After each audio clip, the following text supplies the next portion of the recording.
Hello, everybody. Happy Wednesday. I'm excited you're here with me again today. Before we get started with our Just a Mommy Minute, I'm going to remind you all about our bingo game that's going on. So on this page, you're going to see a PDF of a bingo card. You can use that, or we've emailed you one if you're a patient in the office. So you can print that off, or just tell us what you filled out and we will get you entered. So we've got some great prizes today that we're going to be giving away. Actually, we're giving them away October 31st. We're going to do a drawing. So we already have our first bingo winner. So we have 2 more prizes left over that we're going to, everybody else gets a bingo from now till October 31st. We're going to enter into the drawing. So I hope you win. Thank you all for the wonderful reviews, for liking our pages, for commenting. The interaction really helps other parents know where they can bring their kids when they're having the same issues you are. So I really appreciate it. And that's really why we do this. We just want to get the word out that we can help the kids. So thank you all. I really, really appreciate you sharing your information and your reviews and your praises. So it means a lot to us. Thank you. So we're going to have a special guest on Monday doing a Facebook Live with us. But I want to end kind of this infant topic with one more story about my daughter. She, as we had talked about, she had some issues. She was born 6 weeks early, wouldn't hold her head up until she was like 5 years old, constipated. She had some low tone, things like that. So because she was early and she was low tone, she was a what they call a butt scooter. So I know you've seen some. I don't really see a lot in the office right now, but I've seen them, the babies that come in and they scooch, one side, then one hip, then the other hip, and they're on their butt. And it's so cute.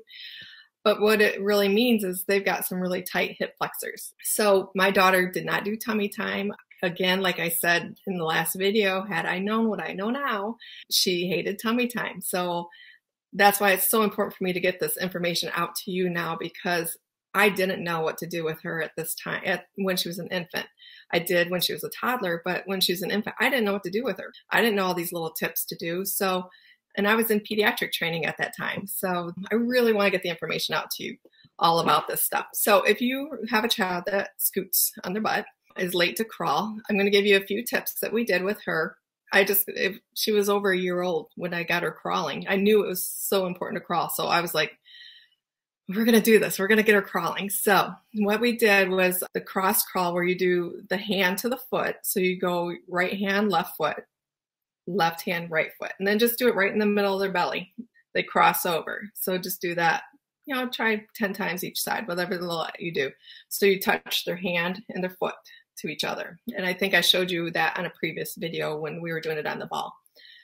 The other thing that you can do is on the ball, just roll them over. And I showed that on a previous video. Just roll them on their stomach over this ball, and that helps, okay? But the really neat thing that we did, and we actually did this with Rowan, our office baby, because some of you have seen him crawling around the office several months back. He was like a bear. What I did is I put a towel under her belly when she's on her stomach, and then I lifted the towel up so her belly was off the floor, and it made her put her hands in her knees to support herself. So we just did that. We just started feel it, just to get a feel for it. And then she eventually started crawling. And it really happened quickly after we started doing this. So those are my 3 tips to help get a baby to crawl.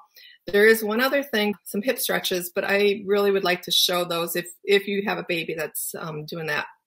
Bring them in the office and I will show you how to do the hip stretches. I don't want to show you on video how to do it. So hopefully these tips help. If you know somebody that's having scooting issues, isn't crawling, or even if they're not scooting and they're just not crawling yet, you can do these 3 tips just to get the baby crawling. So babies should be crawling, I think, by 8-9 months, somewhere in there or later. The longer they crawl, the better they are neurologically. So let them crawl. 6 months is the standard that is recommended. So I hope everybody enjoyed today's video. I'm going to do a quick little video later and show you what happened with our coffee. Thank you, everybody, for commenting. Again, thank you for interacting with us. It really helps us do what we do. It really feeds us. So thank you. I really appreciate it. Everybody have a great day.